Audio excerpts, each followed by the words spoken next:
precision and absolute expediency in filling their offensive coordinator and defensive coordinator roles. But not only are they doing it swiftly, they're doing it smartly. And in this case, for the offensive coordinator, it's criminally genius. We're going to talk about it. What are we? What makes us what we are and what we're going to be? It's grit. It's what we started with last year, guys. Doesn't matter if you have one ass cheek and 3 toes. I will beat your ass. Can definitely compete with the big dogs. 10-5 end zone touchdown Detroit Lions. You guys are unbelievable, man. I'm telling you. We are driven by Detroit. Hello, Detroit Lions friends, fans, and family members. Welcome on back to yet another episode of MCM Motor City Mania. I'm your host, David T. Pike. And as always, we're diving on in. My friends, I'm going to tell you something right now. I think, like much of all other Lions fans, this whole process of getting the offensive coordinator now filled with John Morton and, getting the defensive coordinator role filled with Kelvin Sheppard, I think most of us would probably think that that was going to take a little bit more time than what it actually did. Because let's just call it for what it is, folks. The Lions, in essence, filled both the offensive coordinator role and the defensive coordinator role, in essence, in less than a week or about a week. So the expediency in which they filled those roles is absolutely ridiculous because most of the time, teams take a little bit longer to fill that out. But the thing about it is how those moves have been made. They not only make total sense, but they're brilliant in ways because it reflects not only what the Lions are about as far as a team, as far as a culture and what they're wanting to do with their team, but it shows that once again, the Lions are never caught flat-footed. And let's just call it for what it is here in this regard. Everybody already knew that we were going to lose Johnson and Glenn. I knew it. Everybody knew it. So the Lions, I guarantee you, they already had contingency plans in place to be like, okay, who are the guys that are best available to fill the job if, we actually do wind up losing these guys? And you know what? I liked the Kelvin Sheppard hired because I was like, hey, you know what? This is a guy that totally understands it. He's been groomed by Glenn, so supposedly he should be the natural fill-in, the natural replacement for him. But when it came time to talk about the offensive coordinator role, I was like, okay, here. If the Lions decided to make Sheppard the new defensive coordinator, I thought almost certainly, and I think a lot of other Lions fans thought the same thing too, that the guy that was most likely going to fill in for Johnson, replace him, was going to be Tanner Engstrand. Hopefully I pronounced that wrong. If not, I do apologize. But I'll just refer to him as Tanner, the passing game coordinator. The fact that we didn't do that and we went with John Morton, that does not upset me one bit. And the reason why is because John Morton is an absolutely, as my title states, he is a criminally genius hire by Brad Holmes and Dan Campbell. And let me explain to you why. Because when you take a look at what John Morton has to offer, this dude is, I'm honestly going to tell you this, I think he is a massive upgrade over what we had in Ben Johnson. And I know some people are going to be like, oh, well, David, you're just trying to say that because of this, that. I'm like, no. The facts actually back this up. This is not just me trying to tout a guy up because, oh, I'm a Lions fan. No. Do the damn research. You will find out that what I'm saying absolutely makes a hell of a lot of sense. Let's first and foremost take a look at John Morton's actual resume. This is a guy that has been coaching in both the collegiate level and in the professional level for the last 30 damn years. So again, as long as I've been alive, this guy has been coaching. He started coaching back in 1998, 1999? I was born in 94. So this guy's literally only like 4 years short as far as when I was born. So almost 30 years he's been coaching football. That says quite a lot. It tells me the guy knows his stuff. Now, why this move makes a ton of sense is for several reasons.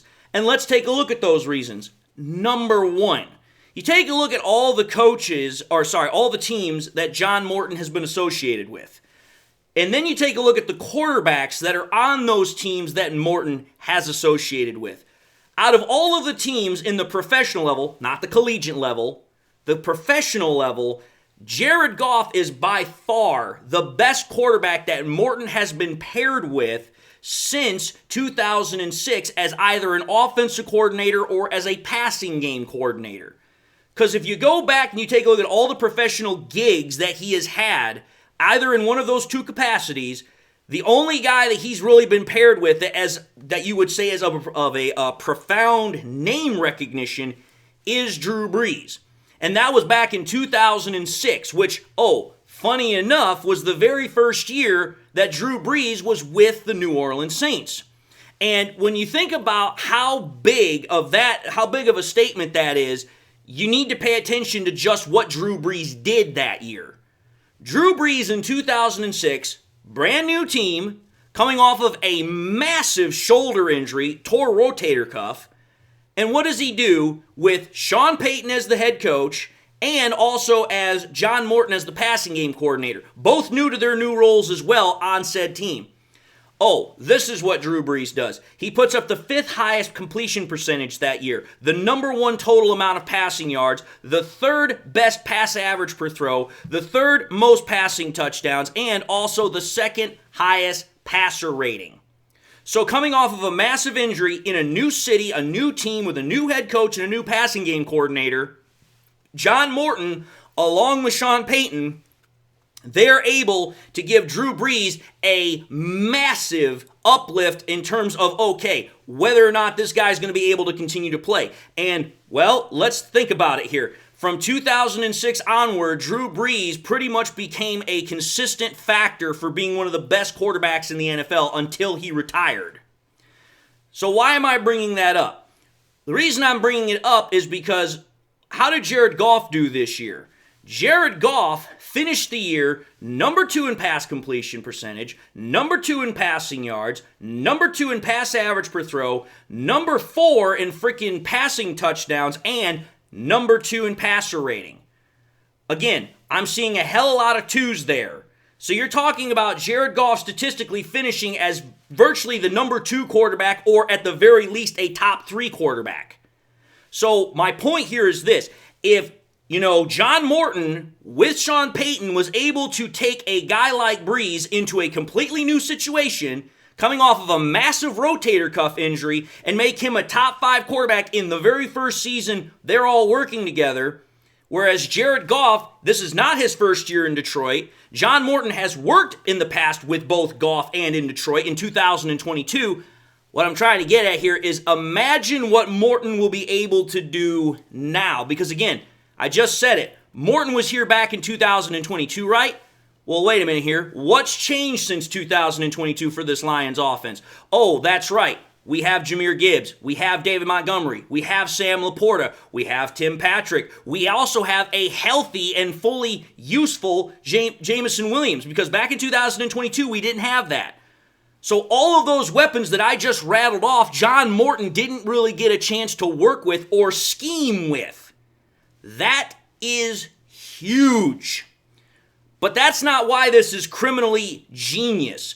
Here's the reason why, as we start going down this rabbit hole a little bit more, that this is criminally genius. Let me show you all something here. When you take a look at this, again, take a look at John Morton's NFL coaching record as far as who he's worked with. This man has got an extensive amount of knowledge and experience have being dealt with some of the best NFL minds to be in the game. Because again, like I said, with the Saints, he worked with Sean Payton and also with the Broncos, because we're hiring him from the Broncos, who he's worked with for the last 2 years. But he's also worked with Jim Harbaugh with both when he was in college at San Diego, but he's also worked with him with the 49ers. But the granddaddy one of them all is John Gruden. John Gruden was the guy that gave him his very first coaching job. Now, why am I bringing up John Gruden? Again, criminally genius. John Gruden is mostly associated with the Raiders other than the Tampa Bay Bucks. What is John Gruden also known as? Chucky. I'm trying to do a little bit of play on words here, but think about this for just a minute, folks. John Gruden has been considered one of the best offensive minds in the entirety of football for the last 20-something years. John Gruden is a very big fan of John Morton. In fact, there is an article that is out, it was released earlier today, where pretty much what happens is it explains from Gruden's perspective what he thinks of John Morton. And I'm actually going to read you some quotes here so that way you guys can kind of get an understanding here of what John Gruden is thinking about John Morton. Here's what he specifically says. He first says, and I'm reading this off my phone, that's why I'm looking down here really quickly. He says, and this is specifically talking about what John Morton was able to provide the Lions just in the 1 year he was with them. This is what John Gruden says. He said, going back and watching the film from that year, he's like, I've already seen a lot of our influences from the Raiders on the Lions film while he was there. And again, this is back in 2022. So I know a lot of the stuff that they're already doing are ideas and things that he brought there because they're just very recognizable to the things that we did. I'm sure he's going to be a great addition. Okay, let's understand something here. John Gruden, like I said, one of the best offensive-minded coaches in the entirety of the NFL. But he's also considered one of the most complex offensive thinkers. Again, if you've ever watched NFL films and you literally listen to John Gruden as he's calling plays off the play sheet, it's like trying to fit a freaking thesaurus of words into one damn play call. It's just absolutely crazy. But again, that is what John Gruden is saying about John Morton. But it's not just that. Gruden goes even further with it. He then starts talking about how good of a freaking schemer freaking John Morton is. And again, this is one of the things that absolutely makes me absolutely excited about getting John Morton in the building again. Listen to this, folks. This is what John Gruden had to say about John Morton as far as him being a schemer. He said, John Morton, you talk about a guy that can scheme them up, and he's talking about offensive game plans. He's like, man, he's at the top of the food chain in terms of the guys I've worked with. That is a hell of a praise coming from John Gruden. John Gruden has worked with a lot of damn good coaches, and he is a damn good coach in his own right. But to say that about John Morton, a guy who has virtually been an assistant offensive coach most of his coaching career, that is a huge praise coming from John Gruden, a Super Bowl winning coach, a guy that's been to 2 Super Bowls, in fact. So when you start thinking about what John Gruden is saying about John Morton, here's why I'm also saying this is kind of criminally genius. Because I know that for a lot of Lions fans, because I saw the comments in my comment section when we were talking about who was going to replace Benedict Johnson, pardon me, there were a lot of people that said, hey, why not go out and get John Gruden? One of the best offensive-minded coaches. He's not currently doing anything. What would a wonderful thing it be if we were to get him and pair him with Goff? Well, think about this, folks. John Morton has worked twice with John Gruden. First back in the late 90s, early 2000s, and then once again in 2019. So John Morton has a lot of knowledge about how John Gruden runs his offenses. So in essence, think about this. You were able to get a John Gruden disciple without having to pay the massive price tag of John Gruden himself. And on top of that, you were able to get a guy that has experience working with Sean Payton and Jim Harbaugh. So not only are you getting John Gruden in this little mixture, you're also getting Sean Payton and Jim Harbaugh as well, who are also great offensive-minded coaches in their own right. And then think about this. Sean Payton, John Gruden, Jim Harbaugh. Other than the fact that these guys are top offensive-minded coaches, what else are these guys known for? They're known for being quarterback whisperers, folks. Let's just think about this. Take a look at some of the quarterbacks that these guys have worked with, and they have elevated their game into name recognition. When you think about it for Sean Payton, obviously there's Drew Brees, who he worked with for the majority of his time. But also, there's Bo Nix, who also, again, that is somebody that John Morton worked with. Then you start thinking about guys like, how about Rich Gannon, with freaking Gruden back with the Raiders? How about you start thinking about, let's see here, with the 49ers, you have guys like Alex Smith and Colin Kaepernick. These are guys that either, in some instances, they started off their career rough, or they had a brief moment of where they looked really good, but then things kind of fell apart once, that element was gone. My whole point is this. John Morton has been able to work with some of the best offensive-minded coaches to get the best out of certain quarterbacks. Well, here's the thing. Jared Goff has already proven that he is a top 5 producing quarterback. And in fact, if you wanted to talk about it just from a talent perspective, I would say he's easily in the top 7. But my whole point of the matter is this. Jared Goff last year was a top 3 producing quarterback without John Morton on the staff. That right there ought to tell you something. Because, here's how this here's how this gets even more criminally genius. Johnson specifically stated that in 2022, while, Goff and him were building the offense that now is, one of the best, if not the best offense in the NFL, that John Morton had a huge hand in how that offense was built as far as the scheme, as far as building formations and all that other happy jazz. So wait a minute here. Let me think about this for half a second. In essence, what Johnson just admitted to, and this is again after he got hired by the Bears, mind you, he admitted that in essence, John Morton was his mentor in a sense of building that offense. It wasn't just Ben Johnson that helped build that offense with Goff. Goff was part of the equation as far as building the offense because, hey, you want to do things that he's comfortable with. But again, what do we know about Ben Johnson here? And again, I'm being serious. Prior to him coming to Detroit, he had no play calling experience. He had not had any sort of experience as a pass game coordinator, as an offensive coordinator, nothing. So he was brand new to the whole experience. So he had to learn from somebody, aka Johnny Morton. And then think about this on top of that. Who's the other guy that learned from John Morton? Oh, that would be correct. Our current passing game coordinator, Tanner. So when you think about that, what's criminally genius about it is not only are you getting a guy that has all of this knowledge as an offensive-minded coach from multiple perspectives of the best offensive-minded coaches in the NFL, but this is the guy that in 1 year was to help set up this offense that over the last 3 years, going back to 2022, has become a top 5 offense every single year. And this year was the best offense in football.